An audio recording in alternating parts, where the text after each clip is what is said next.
트레이딩은 확률 싸움이죠. 위아래 50대 50의 확률에서 단 1%라도 높은 확률을 갖고 있는 방향을 찾는 것이 매우 중요합니다. 이 확률 싸움에서 1% 혹은 그 이상의 확률을 높여주는 추세 변곡 지표, SOG 지표에 대해서 설명드리겠습니다.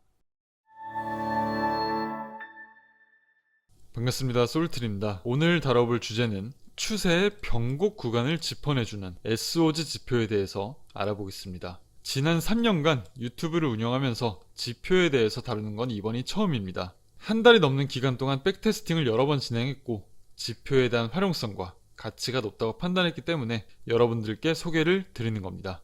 영상 주제는 이렇습니다. 먼저 지표에 대한 소개와 지표 속 시그널에 대한 설명을 드릴 거고요. 두 번째, 유튜브에 흔히 돌아다니는 지표의 가장 큰 문제점은 지표가 맞아떨어진 과거 시점만 캡처해서 지표가 무적인 것처럼 설명을 한다는 거죠. 저는 이 지표를 통한 매매 기준을 설명드릴 거고요. 단기 프레임에서 지표가 발생한 모든 구간을 현재부터 과거까지 보여드리도록 하겠습니다. 그리고 이 지표를 활용할 수 있는 두 번째 방법도 설명드릴 거고요.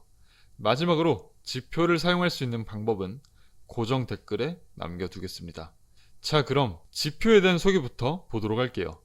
기본적으로 이 지표는 추세 변곡을 노리는 지표입니다. 추세 변곡의 가능성이 있는 구간에서 이 시그널들이 등장을 하고요. 지표에서 활용하는 시그널은 크게 세 가지가 있습니다. 첫 번째, 칼총 시그널, 두 번째, 피 눈물 시그널, 마지막으로 다이버전스 시그널이 있습니다. 각 시그널별 의미는 칼은 하락 신호, 총은 상승 신호, 피는 롱 익절 신호, 눈물은 숏 익절 신호입니다. 그리고 다이버전스 시그널은 여러분들이 흔히 아시는 개념처럼 추세 변곡의 가능성이 있다라는 것을 나타내주고요. 그래서 세트를 지어보자면 칼과 피가 하락을 의미하는 시그널이고요. 총과 눈물이 상승을 의미하는 시그널입니다. 다이버전스는 상승 하락 두 방향에 모두 해당되겠죠. 자, 그럼 각 시그널이 뜻하는 의미에 대해서 알아봤으니까 다음 주제, 이 지표를 활용하는 방법으로 넘어가도록 하겠습니다.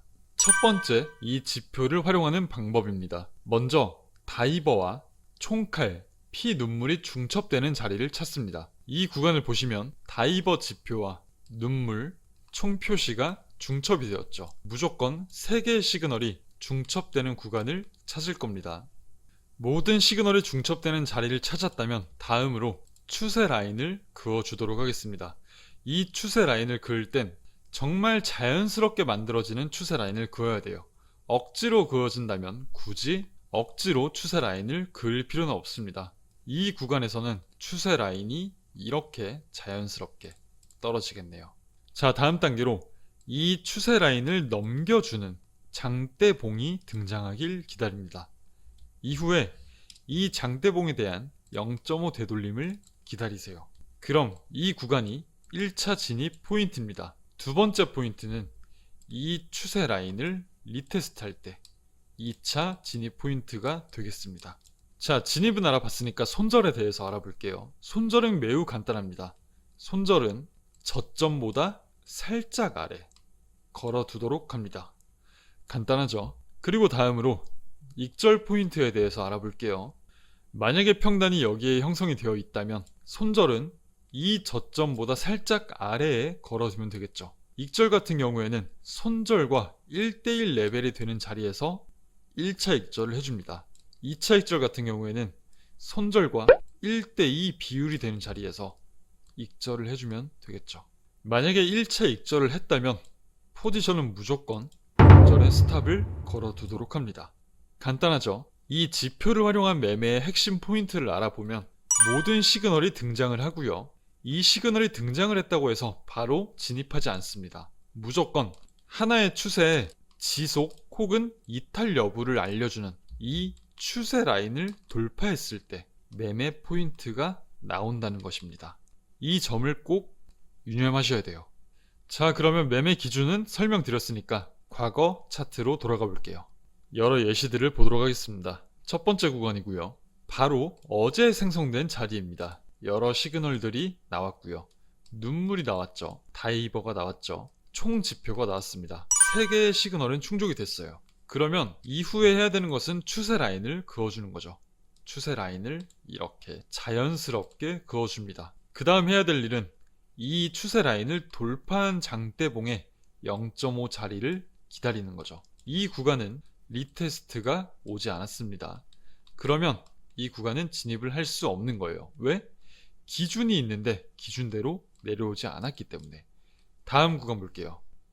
다이버전스 지표가 나왔고요. 시그널, 눈물 시그널이 겹쳐 있네요. 그러면 자연스럽게 떨어지는 추세 라인을 그어줍니다. 그리고 이 추세 라인을 돌파를 하고 장대봉이 나오지 않았기 때문에 단순하게 이 추세 라인 리테스트 할 때 포지션을 진입을 하면 되겠죠. 손절과 익절의 경우에는 손절은 전저점을 기준으로, 익절은 1대1 비율, 1대2 비율, 1대3 비율에서 차례대로 익절을 하시면 되겠습니다. 다음, 이 구간에서는 이 위치와 이 위치는 P 시그널이 발생하지 않았죠. 그러면 우리가 활용할 수 있는 구간은 이 구간입니다. 이 포인트와 이 포인트의 사이에 칼 시그널, P 시그널, 그리고 다이버전스가 나왔죠. 그러면 자연스럽게 추세 라인을 그어줄게요. 그리고 이 추세 라인을 이탈을 했을 때 장대봉이 아니기 때문에, 위아래 꼬리가 달렸기 때문에 진입 같은 경우에는 추세선 리테스트에서 해줍니다. 그리고 지켜보면 되겠죠. 그리고 손절과 1대1 비율에서 익절, 1대2, 1대3, 1대4 천천히 늘려나가면서 수익을 극대화할 수 있겠죠. 이 꼭지와 이 꼭지 사이에 P 그리고 다이버, 칼 지표가 등장을 했습니다. 자, 그럼 자연스럽게 추세 라인을 그어줄게요. 장대봉으로 돌파를 했고요. 이 장대봉에 대한 0.5 되돌림에서 1차 진입, 손절가와 1대1 자리에서 익절, 1대2 익절. 다음, 이 추세선을 긋는 이유가 가장 중요한 포인트가 여기서 드러납니다. 시그널 떴어요. 눈물 시그널, 총 시그널, 모든 시그널이 중첩됐지만 만약에 우리가 이 추세 라인을 긋지 않았다면 시그널이 떴다고 마구잡이로 진입하는 그런 행위가 될 수 있겠죠.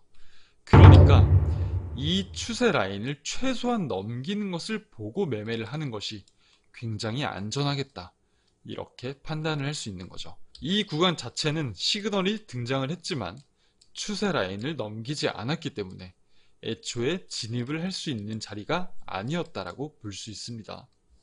다음으로 다이버전스, 눈물, 총 조건 완료됐습니다. 추세 라인을 그어줄게요. 추세 라인을 돌파한 장대봉에 대한 0.5 되돌림, 그리고 추세 라인 리테스트, 총 1차, 2차 진입이 되었고요. 평단은 이 위치에 형성이 되어 있겠죠. 저점 대비 1대1 위치에서 익절을 날리고요. 1대1 위치에서 익절을 날렸다면 곧바로 본절에 스탑을 걸어둡니다. 이런 식으로 매매를 할 수 있습니다. 자, 그럼 두 번째 활용 방법으로 넘어갈게요. 두 번째는 심플하게 말씀드리겠습니다. 이 하모닉 패턴 또한 추세의 변곡을 노리는 매매 패턴이죠. 이 패턴과 더불어서 이 시그널을 사용하게 되면 이 하모닉 패턴의 추세 반전 확률을 더 높여줄 수 있다는 겁니다. 만약에 하모닉 패턴은 PRG가 이 위치에 형성되어 있는데 지표 또한 이런 식으로 형성이 되어 준다면 확률이 60%에서 최소 65%, 70%까지 높게 치솟을 수 있겠죠.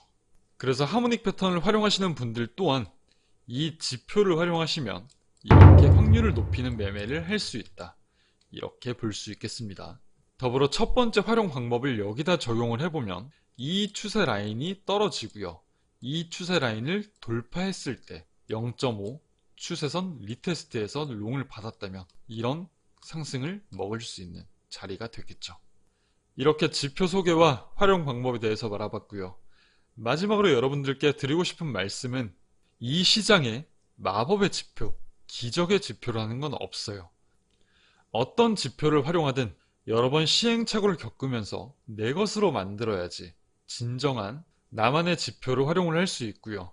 이 지표는 제가 사용하는 지표이기 때문에 혼자서 겪을 시행착오를 옆에서 도와줄 누군가가 있다는 거죠. 이 지표를 사용하는 방법에 대해서 궁금하신 분들은 고정 댓글 참고해서 저한테 메시지 주시길 바라겠습니다. 오늘 영상은 여기서 마치겠습니다. 감사합니다.